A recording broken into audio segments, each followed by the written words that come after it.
லா துஃப்சிது fill அர்தி பஅத இஸ்லாஹிஹா. பூமி சீர்பெற்றதற்கு பின்னால் அதை சீர்கெடுக்காதீர்கள். அமைதியாக இருக்கிற பூமியில் விஷமத்தனத்தை ஏற்படுத்தாதீர்கள். ஃபசாத் என்கிற அரபி வார்த்தைக்கு குழப்பம் ஏற்படுத்துதல், விஷமம் செய்தல், அமைதிக்கு குந்தகம் விளைவித்தல், இந்த அர்த்தமெல்லாம் பொருள்படும். அமைதிக்கு குந்தகம் விளைவிக்க வேண்டாம், விஷமத்தனம் செய்ய வேண்டாம் என்றெல்லாம் திருக்குர்ஆன் பல்வேறு இடங்களில் வலியுறுத்துகிறது.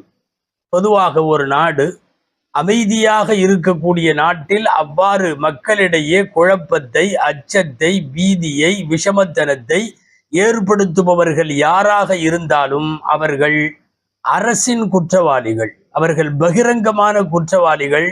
அவர்கள் அடக்கப்பட வேண்டும், அடக்கி வைக்கப்பட வேண்டும். சட்ட ரீதியாக அவர்களின் மீது நடவடிக்கைகள் எடுக்கப்பட வேண்டும். அந்த வரிசையில் பார்க்கிற போது இன்றைக்கு உலகம் முழுக்க இஸ்லாமோபோபியா என்று சொல்லி ஒரு மாயை பரவி இருக்கிறது. இஸ்லாமிய வளர்ச்சி குறித்த ஒரு பயம், இஸ்லாமிய வளர்ச்சியை அபாயமாக சித்தரிக்கிற ஒரு சொல்தான் இஸ்லாமோபோபியா. யாருக்கெல்லாம் இந்த போபியா இருக்கிறதோ அவர்கள் இஸ்லாத்திற்கு எதிராக களமாடுகிறார்கள், எதிர்வினையாற்றுகிறார்கள், இஸ்லாத்தின் மீது சேற்றை வாரி இறைக்கிறார்கள், விஷமத்தனத்தை அள்ளி வீசுகிறார்கள், இஸ்லாமிய அடையாளங்களின் மீது போர் தொடுக்கிறார்கள் என்று சொல்லலாம். இஸ்லாமிய பெண்கள் அணிகிற புர்கா, இஸ்லாமியர்கள் பள்ளிவாசல்களில் ஒலிக்கிற பாங்கொலி, இஸ்லாமியர்கள் போடுகிற தொப்பி, இஸ்லாமியர்கள் வைக்கிற தாடி, இப்படிப்பட்ட தனிப்பட்ட அடையாளங்களின் மீது காழ்ப்புணர்ச்சியை வெளிப்படுத்தி அவர்கள் இஸ்லாத்தின் மீதான வஞ்சத்தை தீர்த்து கொள்ளுகிறார்கள். இஸ்லாமிய அடையாளங்களின் மீது எப்போதெல்லாம் விமர்சிக்கப்படுகிறதோ, சேற்றை வாரி இறைக்கப்படுகிறதோ, அவதூறு பேசப்படுகிறதோ, இந்த நேரங்களிலெல்லாம் இஸ்லாமியர்கள் அஞ்சுவது ஒன்றுமில்லை. காரணம், அது மென்மேலும் இஸ்லாமிய வளர்ச்சிக்கு அடிகோலும், அது மேலும் இஸ்லாமிய பரவலுக்கு வழிவகுக்கும் என்பது வரலாற்றை நன்கறிந்த இஸ்லாமியர்களுக்கும் தெரியும். உலக அளவில் நடுநிலை சிந்தனை உடைய எல்லா நபர்களுக்கும் அது தெரியும். அப்படி இஸ்லாமிய அடையாளங்களின் மீது இன்றைக்கு ஒரு வெறுப்புணர்வை உமிழ்வதுதான் நடக்கிறது. அவ்வப்போது தொப்பி குறித்தும், தாடி குறித்தும், புர்கா குறித்தும், பாங்கு சொல்லுவது குறித்தும், இன்ன பிற இஸ்லாமிய அடையாளங்களை குறித்தும் முன்வைக்கப்படுகின்ற மிக மோசமான அறிவுடைமை இல்லாத விமர்சனங்கள் எல்லாம் இந்த வரிசையில் இஸ்லாமோபோபியாவிலே அடங்குவதுதான். இஸ்லாமிய பெயர்களை மாற்றுவது, ஊர்களின் பெயர்களை மாற்றுவது, புராதன இஸ்லாமிய சின்னங்களின் பெயர்களை மாற்றுவது, ஏன் தெருக்களின் பெயர் கூட மாற்றுவது என்று இஸ்லாமிய பெயர்கள் மீது இவர்களுக்கு இருக்கிற அதிருப்தி அல்லது அதனுடைய வளர்ச்சி குறித்த பயம், அந்த அடிப்படையில் தான் இன்றைக்கு இஸ்லாமிய அடையாளங்களின் மீது விமர்சிக்கப்படுகிறது. இதோ இங்கே தமிழ்நாட்டிலேயும் கூட தொப்பியும் தாடியும் ஒரு விமர்சன பொருளாய் குழப்பம் விளைவிப்பதற்காக வேண்டி பலரால் பயன்படுத்தப்படுகிறது.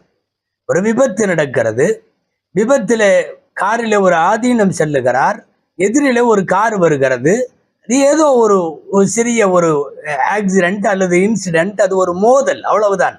அதை என்னை கொல்ல வந்தார்கள், தொப்பியும் தாடியும் வைத்திருந்தார்கள் என்று தான் வகிக்கிற பொறுப்புக்கும் இருக்கிற சன்னிதானத்திற்கும் சம்பந்தம் இல்லாத ஒரு கேவலமான ஒரு வார்த்தையை ஒரு ஆதீனம் பேசி இருப்பது தமிழகத்தில் சர்ச்சையாக இருக்கிறது.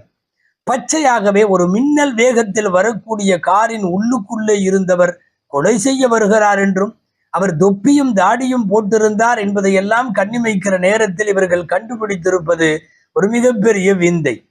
அன்பானவர்களே, பாசிஸ்டுகள், சர்வாதிகார சிந்தனை உள்ளவர்கள், கொடுங்கோளர்கள், மக்களை வதைக்கிற மாபாவிகளுக்கு சில அடையாளங்கள் இருக்கிறது. அவர்களுக்கென்று சில நடைமுறை தியரிகள் இருக்கிறது. அதுல ஒண்ணு என்ன தெரியுமா?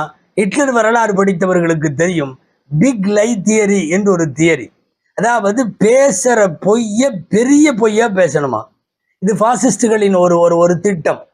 இது ஹிட்லர் காலத்தில் நடந்தது, முசோலினி காலத்தில் நடந்தது, எல்லா சர்வாதிகாரிகளின் காலத்திலும் இது நடந்தது. என்னன்னா, சொல்ற பொய் சின்னதா இருக்கக்கூடாது. பிக் லை தியரின்னா என்ன? பெரிய பொய்யா பேசணும். அப்படியா அப்படின்னு அவன் அதிலிருந்து ஜீரணமே ஆகக்கூடாது. அப்படிப்பட்ட பொய்யை பேச வேண்டும். அந்த மாதிரி பாசிஸ்டுகள் கையாளக்கூடிய ஒரு மிகப்பெரிய பிக்லை தியரி தான் அதோ என்னவோ இன்றைக்கு ஆதீனத்தின் வாயில இருந்து வந்திருக்கிறது. அவர் தொப்பியும் தாடியும் வைத்தார்கள், என்னை கொல்ல முன் வந்தார்கள் என்று ஒரு சிறிய விபத்து கூட முழுமையாக நடைபெறாத ஒரு செய்தியை திரித்து பேசியிருக்கிறார் என்பதற்கு பின்னால் நிறைய சிந்தனைகள் யோசிக்க வேண்டியது இருக்கிறது. இவர் சொல்லுகிற தொப்பியும் தாடியும் தெரிந்து கொள்ளுங்கள், அது இந்தியாவில் அமைதியின் அடையாளம். ஒரு புயலின் போது காப்பாற்ற வருகிற அடையாளம் தொப்பியும் தாடியும்.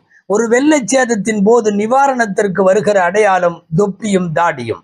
நீங்கள் குளிரிலே நடுங்கிக் கொண்டு தெருவிலே படுத்திருந்தால், ஆதரவற்றவர்களாக ஆங்காங்கே மடங்களில் தங்கியிருந்தால், உணவு பொட்டலத்தோடு போர்வைகளோடு உங்களை வந்து சந்திக்கிற அடையாளம் தொப்பியும் தாடியும். ஒரு கொரோனாவினுடைய காலத்தில் மக்கள் தடுமாறி கொண்டு ஆங்காங்கே வீதிகளிலும் பிளாட்ஃபார்ம்களிலும் படுத்து கிடந்த போது அவர்களை அரவணைத்தவர்களுக்கு அடையாளம் தொப்பியும் தாடியும்.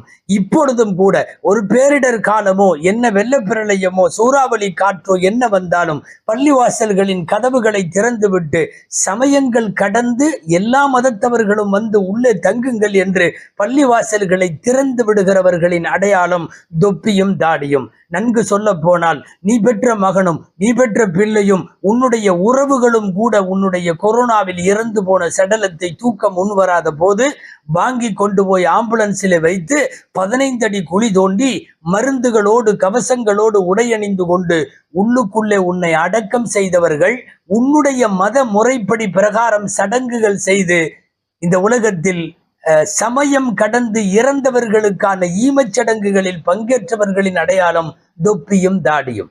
உங்களுக்கு தொப்பியும் தாடியும் ஒரு மாதிரி கொலைகார கூட்டமாய் பயங்கரவாத கூட்டமாய் தெரிகிறதென்றால் சொல்லுபவர்கள் பயங்கரவாதியாக இருக்க வேண்டும் என்கிற சந்தேகம் இங்கே எல்லாருக்கும் எழாமல் இல்லை.